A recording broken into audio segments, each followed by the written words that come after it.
everyone, thanks so much for watching last fortnight's episode. It was really good fun to connect and get all the comments.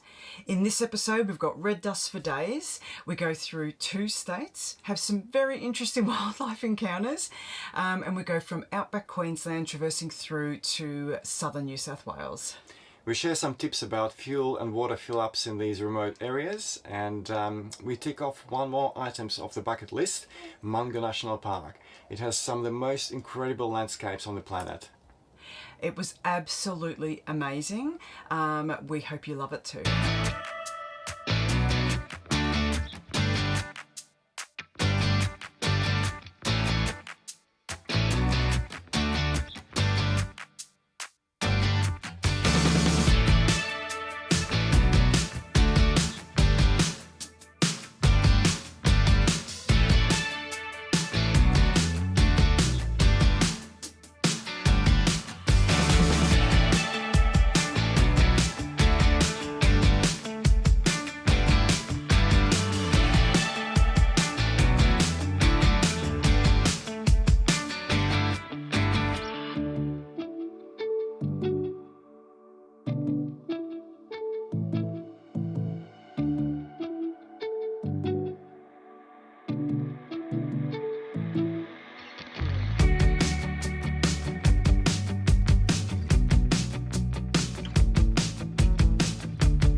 So we've just stopped to refuel. It's we're in Corinda at the moment on our way to Nyngan.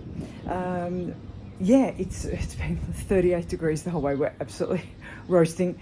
We've had the air conditioning on, but of course you step out of the car and it's like walking into a wall of heat. We wanted it warm and dry. That's what we got.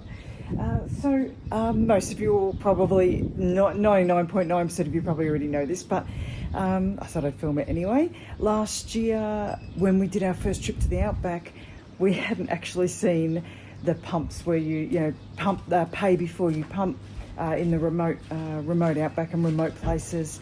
That's in a lot of places. That's how you do the fuel. That's how you refuel, especially on a Sunday, which it is right now. And we travel on the weekends, so this is how we usually fill up. And yeah, so we had no idea what to do the first time and took a little bit of stuffing around and we were working out they have to pay for the fuel before you pump it. So yeah, I'll let Sergey take it from here.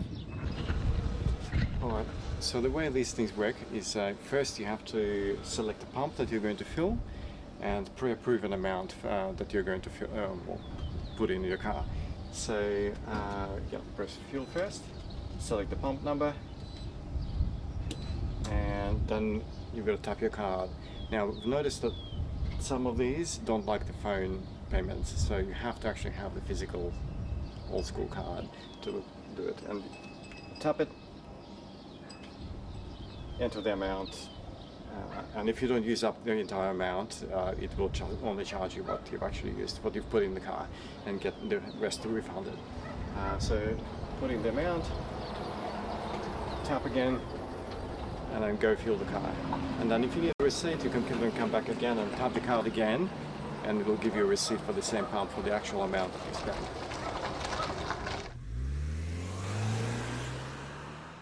Hey. So we're finally here. That was a pretty big day, 6.5 hours I think of driving, yeah, and with breaks and things, but pretty easy drive. A couple of stops along the way. It was 38 degrees, so it was pretty stinking. We're here at Nyngan Weir, and it's beautiful. Free camp on the Bogan River. Yeah. Looks really nice. So we've arrived and we lost an hour because we entered New South Wales, so with the daylight savings. So almost time to cook dinner. Getting very hungry in here. But yeah, it's absolutely beautiful. It's still about 30 degrees. Gorgeous.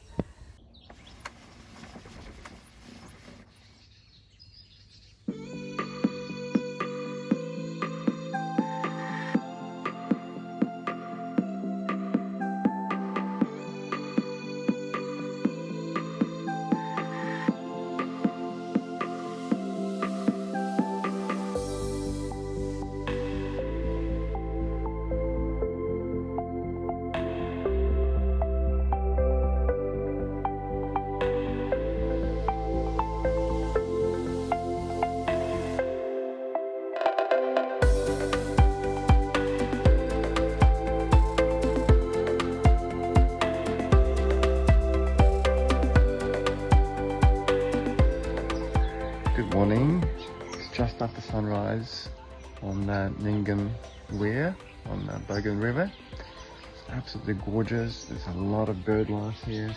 There are pelicans everywhere, and it's still warm and just fabulous.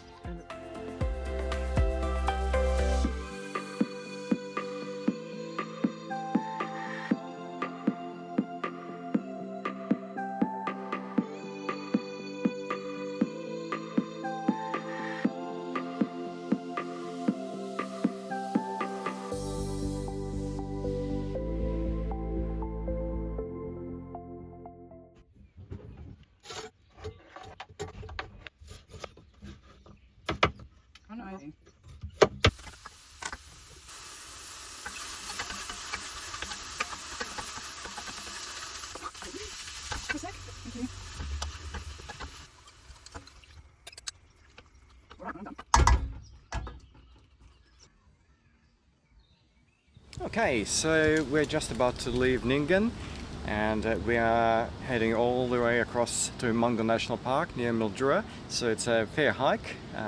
It'll take a few days. So before we leave Nyngan, we are topping up our water. Now, a little tip: if you are traveling in the outback through anywhere sort of Cobar or more sort of outbacky St. George, this is probably the closest stop with the best water in town. So the town water is coming from the weir. It's not artesian water, not from the bore. And if you've been in these places before, you'll know that it's actually tricky to find non-bore water around here. So Nyngan, there's a great RV stop here, and really beautifully tasting water.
So we did about 3.5-4 hours drive after work yesterday. Had to finish work and pack up and head off. And yeah, so we've taken the camper on the dirt roads for the first time, so we get some proper red dust. We've travelled from Nyngan over to Hillston, right here. Interestingly, we pulled in about 10 o'clock in the evening, and it was pitch black. So we found this campsite on Wiki Camps, free camp on Lachlan River. Had no idea what it would be like. Parked in the dark and just woken up to this. How amazing is this?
another glorious morning.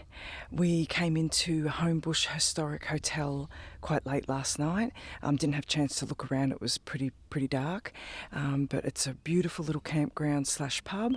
Got a really nice amenities block. The people were super friendly when we got here, and so this morning we're heading into Mungo National Park. We were meant to come here last year, but it was closed because of the fires, and this year it was closed because for the last little while because of the roads were flooded out.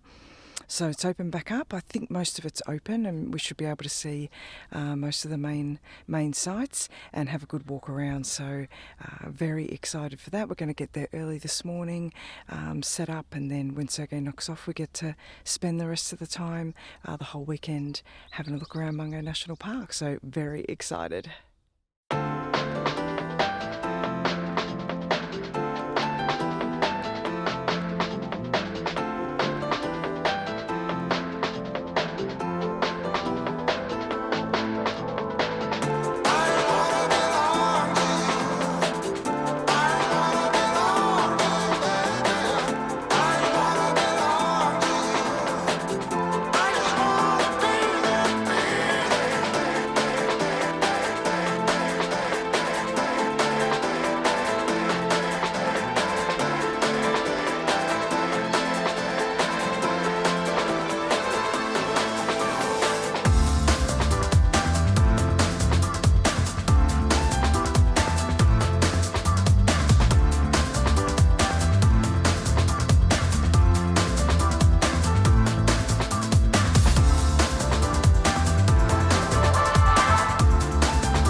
So on Google Maps it shows us in the middle of a lake, but the lake has been dry for 17,000 years. I think safely say that that's longer than Google Maps has been around.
We've just seen the most amazing sunset at one of the lookouts at Mungo National Park. We're the only ones here. There was a few people here earlier, but they left as soon as the sun dipped, and there was only 3 other people here. It's just amazing out here. All this, just the geology and the landscape is, I can see why they say at night time it looks like the surface of the moon. But yeah, just amazing to think that as little as 17,000 years ago, this was all underwater. It was all a part of a massive lake system, which 17,000 years in terms of the history of the world is not that long. So yeah, just an amazing experience, really humbling, having an amazing time.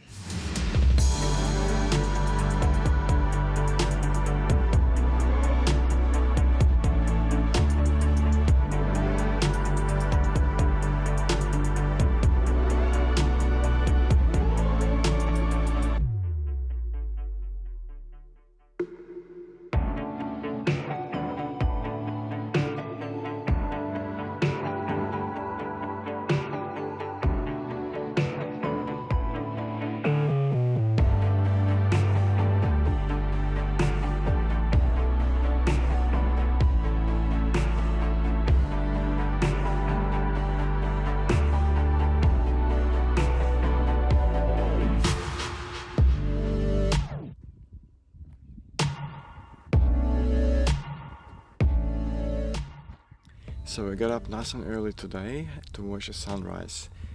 We're up here on Mungo Lookout, and it is pretty spectacular.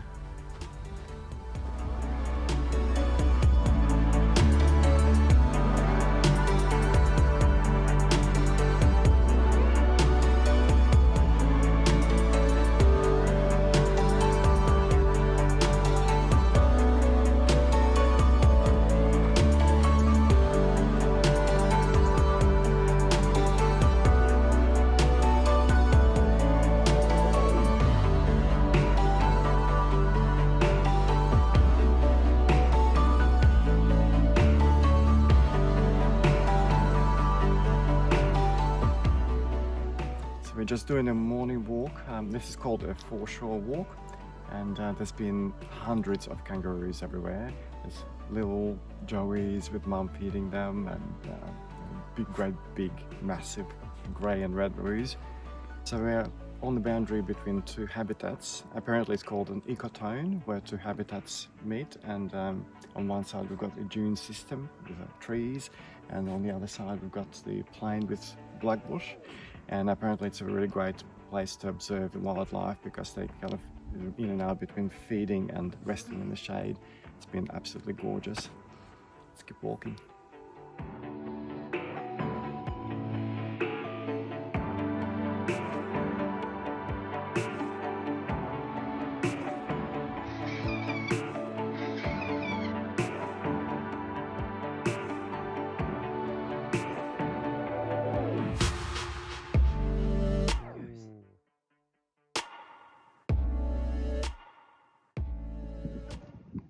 Oh, just had the most incredible morning having a walk through the foreshore walk at Mungo National Park. Just learning about the culture and the history. Just been reading up about Mungo Lady and Mungo Man were found here. I sort of did know that deep in my memory, but good to be reminded.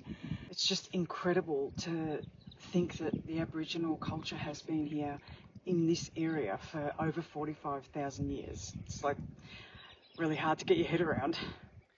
So here we are again for another sunset. This time we are at the walls of China. We weren't sure whether we were going to get a nice sunset, some good light, because it's been cloudy all afternoon, but it did not disappoint.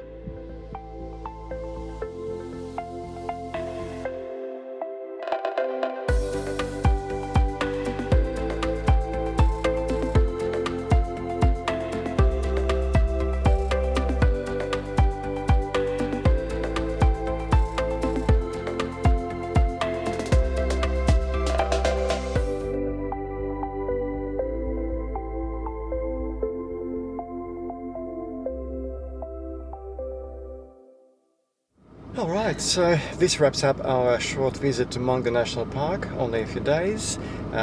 Really wish we could have stayed longer. Yeah, I could have absolutely spent a week here. It's just been a really, really magnificent visit. It's such an awesome place. But unfortunately we have to keep moving on to Mildura for an appointment we can't miss. Yeah. But yes, definitely we'll be back here again, and it should be on your to-do list if you're in the area. The campground is really, really tidy and well looked after. It was so quiet, only a couple of other campers with us here in a big campground, plenty of room. Yeah, the visitor centre actually was amazing. Like, just don't come here without going to the visitor centre. I think it's open every day. It's just all the information is so interesting. The cultural history and just absolutely worth a read. I won't try and repeat any of it here because there's a lot of information there at the visitor centre. But it's also it's air conditioned, super comfy. There's a shower near there. It's just the whole experience has been top notch. Absolutely stunning views, sunsets. The wildlife is amazing. Hundreds of roos, bird life. A couple of nice walks. It has been pretty hot. I think it hit about 42 degrees yesterday. And 46 today or tomorrow. But nice through the night and cool mornings, which is nice. Air conditioning in the new van. Yeah. Love the air conditioning in the new van. Such a luxury after the camper trailer. Yeah, absolutely. So this Mungo National Park, don't miss it. If you're anywhere near here, it's worth the drive in, and we will definitely be back. If you enjoyed this episode, hit like and subscribe. And that wraps up episode 2, and we'll see you guys back in a fortnight.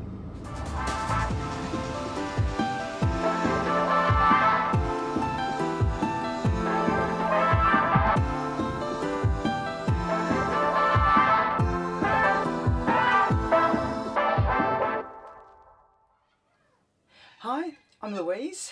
I'm Sergey. And I've forgotten what I was saying. Hi, I'm Louise. Start again. He doesn't know who he is. No.